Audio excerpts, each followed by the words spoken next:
America पर हुआ बड़ा हमला।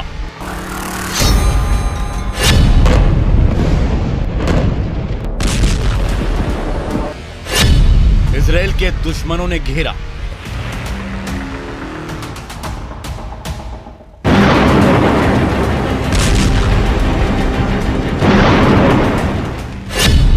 बाइडेन का ऐलान, होगा global war.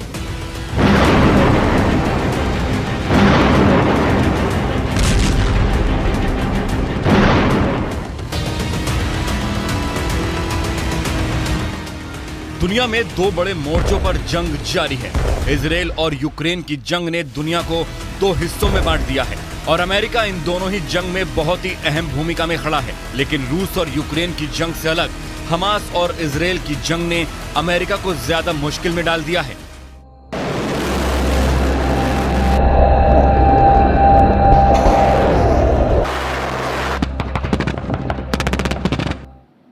American leadership is what holds the world together.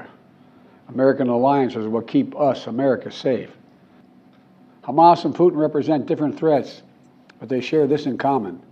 They both want to completely annihilate a neighboring democracy, completely annihilate it.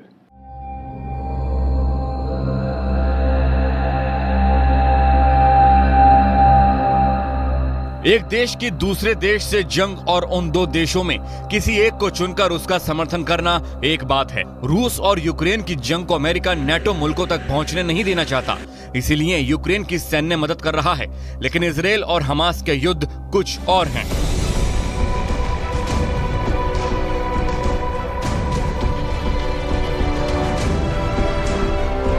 एक तरफ हमास है जो मौजूदा इजराइल को फिलिस्तीन मानता है और उसे हासिल करके पूरे क्षेत्र को इस्लामिक राष्ट्र बनाना चाहता है, तो दूसरी ओर वो यहूदी हैं जिनके पास कभी जमीन नहीं थी, जिनके पास अपनी सेना नहीं थी, लेकिन आज वो एक राष्ट्र है और वो इसे किसी भी हाल में छोड़ना नहीं चाहता।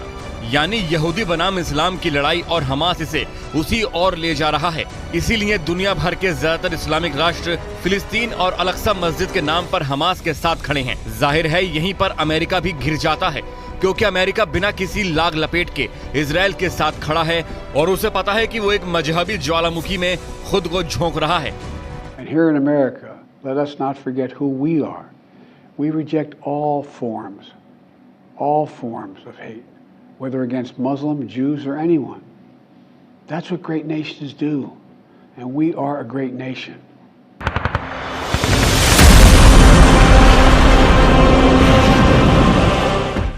इजराइल और हमास की जंग में अमेरिका के कूदने से पहले ही ईरान ने अमूमन हर रोज अमेरिका को धमकी दी कि अगर वो गाजा पट्टी में हमले करने के लिए इजराइल की मदद करता है तो उसका खामियाजा अमेरिका को भी भुगतना होगा, और यही हुआ।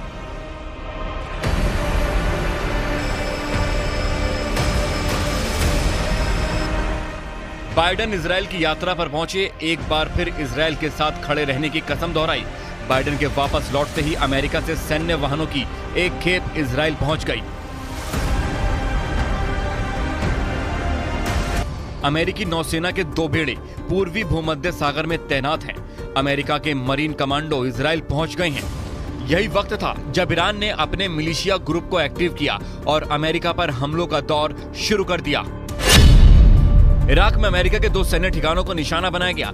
एक बेस पश्चिमी इराक में अल असद एयर बेस और दूसरा हमला बगदाद इंटरनेशनल एयरपोर्ट के पास। वहीं दक्षिण सीरिया में अमेरिका को कोनोको बेस और अल तफ बेस पर ड्रोन और रॉकेट से हमले किए गए। वहीं यमन से भी 3 मिसाइलें फायर हुई, जिसे अमेरिकी नेवी ने हवा में इंटरसेप्ट करके नष्ट कर दिया।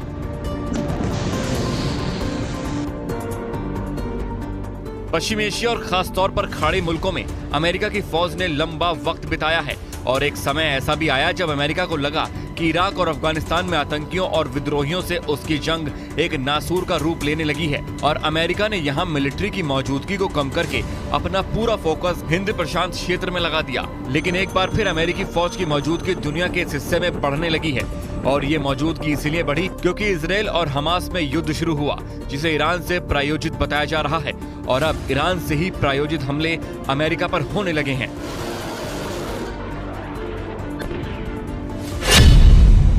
गुरुवार को अमेरिका पर हमला किया गया।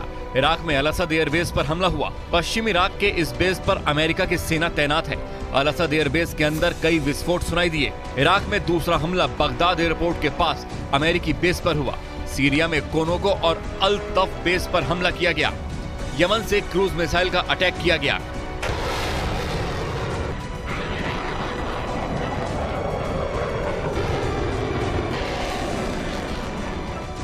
इराक के हमले के दौरान एक अमेरिकी कॉन्ट्रैक्टर की दिल का दौरा पड़ने से मौत हो गई। अब सवाल है कि अमेरिका इन हमलों का कब और कैसे जवाब देता है। And while I'm not going to forecast any potential response to these attacks, I will say that we will take all necessary actions to defend U.S. and coalition forces against any threat. Any response, should one occur, will come at a time and a manner of our choosing. पिछले हफ्तों में Iran के समर्थन वाले Hezbollah और Houthi आतंकी संगठनों ने अमेरिका पर कई हमलों को अंजाम दिया है और अब ये हमला और भी ज्यादा तेज होता जा रहा है। यही नहीं, हमास के मिलिट्री विंग अल कसम के प्रवक्ता ने गुरुवार को बयान जारी करते हुए दुनिया भर के मुसलमानों को अपील की है कि वो अमेरिकी दूतावासों पर हमला बोलें। और कुछ जगहों पर ऐसी घटनाएं मोरक्को, बहरीन और लेबनान में देखने को भी मिली हैं, जहां अमेरिकी दूतावास को निशाना बनाने की कोशिश की गई। यही वजह है कि अमेरिका ने गुरुवार को दुनिया भर में मौजूद अमेरिकी वासियों को अलर्ट जारी किया है कि अब वो यात्रा करें तो सावधान रहें और साथ ही ये भी हिदायत दी है कि कहीं भी आतंकवादी हमला हो सकता है।